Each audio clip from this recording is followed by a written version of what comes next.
اي فريق في الدنيا يتمنى لاعب عنده دقه في الباص، يتمنى لاعب عنده دقه في اللونج بول، يتمنى لاعب عنده دقه في التغطيه الصحيحه، بالذات لو بيلعب في مركز المدافع، عنده دقه كمان في فكره واحد ضد واحد، بيعرف يعدي بكل سهوله، عنده دقه في الاختراق جوه عمق الملعب.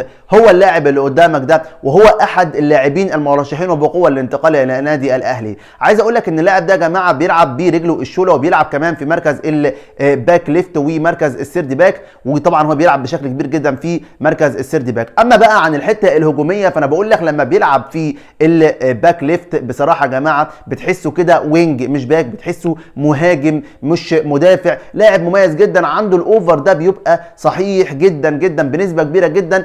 اي مدافع في الدنيا يتمنى ان هو يوصل للنسبه دي. سنه صغير، عنده 19 سنه، لاعب مميز جدا. اللاعب ده مين؟ اللاعب ده اياد العسقلاني. اللاعب ده اللي بنسبه كبيره جدا هيكون احد لاعبي النادي الاهلي، لان النادي الاهلي فعلا متمسك جدا باللاعب ده. اللاعب ده يا جماعه عايز اقول لك ان هو دلوقتي بيلعب في نادي اسمه روستوف الروسي. لاعب راح هناك من النادي الاسماعيلي، قيمته السوقيه طبعا في على الترانسفير ماركت 500,000 يورو، وهو راح روستوف الروسي ب 920,000 يورو. فعلا النادي الاهلي متابع اللاعب ده دلوقتي يا جماعه.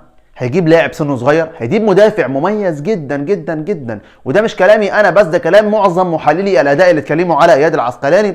اللاعب ده يا جماعه لعب 11 مباراه مع النادي الاسماعيلي، من خلالها احترف الى روستوف الروسي. طبعا صعب جدا لما تلاقي لاعب بيلعب مباريات قليله وعدد المباريات اللي لعبها قليله بالشكل ده، واحترف بره، وفي فريق دور عليه، وفي فريق بص عليه، وفي فريق حب ان هو يتعاقد مع اللاعب ده.